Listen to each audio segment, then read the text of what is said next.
My God, this ulan ng ulan. Hello guys, have you noticed my voice na mamaos? Look at outside, it's raining. Chocoloko, anong ginagawa mo dyan? Oo, basa. Chocoloko, mababasa ka, chocoloko. Basa, uy, basa. Yan ka. Grabe. Namamaos ako. Sure ball, hindi ako makakapag-live stream tomorrow. Hindi tayo makakakanta kasi kailangan natin ipahinga ang ating boses. Diba? So, I'm gonna show you up. Akit ako. Silipin ko si mama pero hindi tayo masyadong lalapit kasi namamaos ako guys. Oh.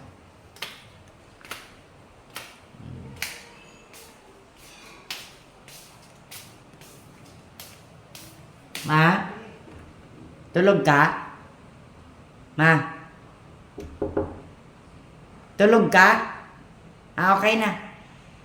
Lalakad kasi kami bukas. Kaso may ubo ako. Mamaos ako. Sige na ma, wag na. So we don't have a water. Yung tubig namin bukas babalik.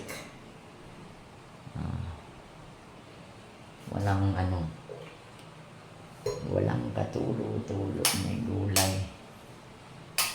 Okay. So. Ang lakas ang kidlat kanina pa. Pero ngayon hindi na medyo minto na. So I'm sure I cannot sing tomorrow dahil sa aking boses. Hindi pa naman ako masyadong inuubo kaya lang yung nagsimula yung intro na Makati kahapon. Tapos hindi naman masyadong ubo. Yun lang. Yun ang mamaos. Ano kinakain mo, Kili? Wala, si Chocoloko, kumain na ba yun? Wala, tingnan mo. Gumawa talaga ng paraan para siya Patikman natin na kukuha ko ng biscuit. Ay, kumpiyansa mo, baka ano pa. Baka mga gat. Mga biscuit. Mamaya na, Choco, ha? Mamaya.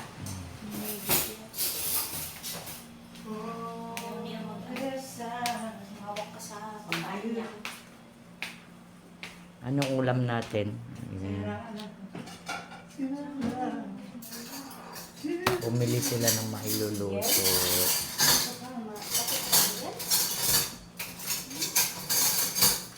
Ala ka, hindi ka naman, bumili ka nga ng Coke Reggie, hindi ka naman uminom. Ba't hindi ka uminom?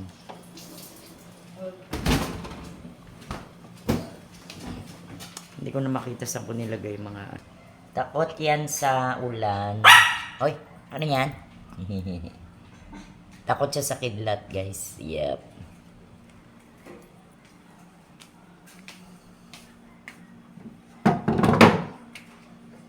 Sa patayang negosyo ko bukas, hindi ako makakapag-live stream kasi tingnan nyo naman yung boses ko. Paano ako kakanta nito? Hindi naman masyadong malala yung ubo. Kaya lang maririnig mo talaga yung iba yung tone ng boses ko. Masyadong malaki para akong lalaki. O, diba? So, napagaw. Sa Bisaya mo pa. Napagaw is namaos. Namaos but not really sobrang cough. I'm not coughing. Light lang, light. Yung once in a while lang siyang ma-attack. So I don't know. It's panahon and itchy. Inom lang ng lemon. Yeah, I need to buy lemon by tomorrow. Lemon and then honey. Lemon juice. I'm gonna buy honey and lemon.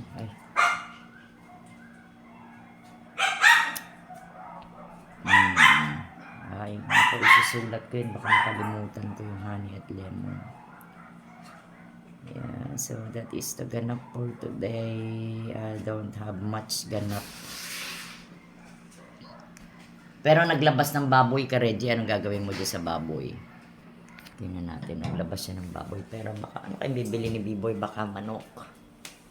Ay, no, baka manok yung liempo. Ayan. So, look at the Christmas tree. Ayan.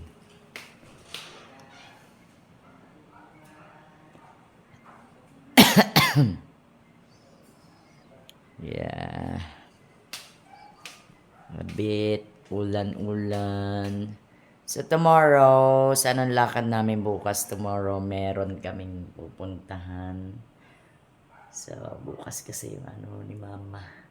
So we're gonna go to the bank tomorrow early. So we go there every 16th. Every 16th naman talaga dapat yun. Kaya lang, pinapalampas namin yung 1 day kasi para sure wala na nandun. So yan. That is my ganap for today. So wala tayong magawa kundi hintayin natin bumalik yung ating boses. Diba? Hindi naman ako inuubo masyado. Makati. Nag-umpisa sa Makati. And then sore throat. So I'm parang Makati naubuhin ako. Pero ano na ako, uminom na ako ng, ano ba ininom natin? Sinicod Forte. So tomorrow papalitan ko yung gamot ko kasi I need to buy yung medicine talaga na ininom ko dati. Yung prescribe talaga sa akin ni Dr. Solas. I know where I can find it. Give me a second. Parang dito ko siya nilagay. Kasi hindi ko siya tinapon. So, sabi ko dati, dito, yeah, parang andito siya. So, I need to find it here. Ito yung gamit sa mga ano. Yeah. Hindi ko kasi tinapon. Sabi ko kay Reggie dati. Ito! Oh my God, so this is it. Hansimar. Hindi ko talaga pinatapon kay Reggie kasi nawala yung aking reseta. I don't know where did I put it, the reseta. Yeah, give me a second guys ha. Yes, ayan. Bibili tayo nito bukas. Nawala yung prescription ko kay doktora. So, I'm gonna bring this by tomorrow on Simmer. Diba? Teka lang ha. Passion lang. Yeah, so this one. Eto, buti na lang nakita ko yung gamot. Nakita ko yung gamot. So, there is another one pa yung parang Plumusil siya na type. So, ito talaga yung binibigay ni Dr. Sola sa akin. Effective naman siya kasi bronchodilator siya. Actually, hindi naman ako masyado inuubo. Yung ano lang, itchy ang throat. Kahit na gusto nating mag-live at kumanta. Wala tayong boses. So, yan. Binaliktad ko. Nag-charge ako, guys. Binabaliktad ko siya kasi nagmo-moist siya, guys. Nagmo-moist siya. So, every night nilalagyan ko yan siya ng plastic cover. And then you can see my setup, diba? Naka-display pa talaga yung gamot doon. Kasi ito yung bibilin ko bukas. Kasi bukas lalakad kami. And then yung ano ba yung parang Plumusil. Pero pinicturan ko na lang. Ang masama nun, once a day lang yun iniinom. Tapos ito parang twice a day. So nakalimutan ko na yung prescription ni doktora. Kung twice a day, morning at saka night lang ata siya iniinom. So titingnan ko na lang mamaya dun sa ano ni Doc. Kasi dati, nung niresitahan ako ni doktor ng ganyan guys, ano pa yon online. Kasi by that time, may mga ano pa, may mga, what do you call this? COVID days pa noon, pandemic. So, online. Kaya yung mga reseta ni Doc sa akin dati is online. Ngayon, di ko na makita doon sa messenger. Di ba? So, hanapin natin. So, look at my cabinet. Babaw! And you can see the bags there. May mga bags pa ako na hindi ko pa nagagamit, guys. Ayan. Mga nakaano dyan. Hindi ko pa yan masyado nagagamit. Binili ng kapatid ko sa akin yung isa na yan nung nasa Cebu. Ito, hindi ko pa ito nagagamit. Ginamit namin nung dibuban ni Juliana. Oh, so puro bags dyan. And then makikita nyo yan. Nakikita nyo yan ang aking mga damit. Hindi pa masyadong marami yan guys kasi punong-puno ang aking maleta. Tapos, punta tayo dyan sa baba. Mabilis lang to. Yan, makikita nyo dyan, may mga ano ako dyan, mga wallets, mga ginagamit na wallets, pabango, mga pang ano sa muka, and then mga reketitos. Yeah, nako, naalala ko, kailangan ko palang bumili ng mga battery ng relos ko. Yes, kasi yung mga ibang battery ng relos ko hindi na gumagana. Huminto siya guys, alam nyo ba? Marami akong relo, siguro mga 10, mga 10 or more than 10. So, pagka ano, yung iba dun di battery. So, binibili ko, kunyari, binilhan ko siya ng battery, ano. Pagkatapos, hindi ko naman siya naisusuot. Hanggang sa, syempre, yung battery, may life yun, di ba, na minsan hindi na siya andar kung ilang months lang, 1 year ba. So, yon ngayon, ang dami. So, kung 10 relo yung dadalhin ko, palalagyan ko ng battery kasi isa lang ang automatic ko na relo. Oh. Sa pababa naman, you can see, andyan, yung mga microphone, mga wires, etc. Mga makeup na hindi na masyado nagagamit. Kasi ito na lang yung nagagamit ko pag lumalakad ako, o kaya nagigig ako, o kaya nagla-livestream ako. So, yan. O, diba? So, ang sinasabi ko sa inyo, eto. Look at that. Tignan nyo guys, meron pa ako dito. I forgot.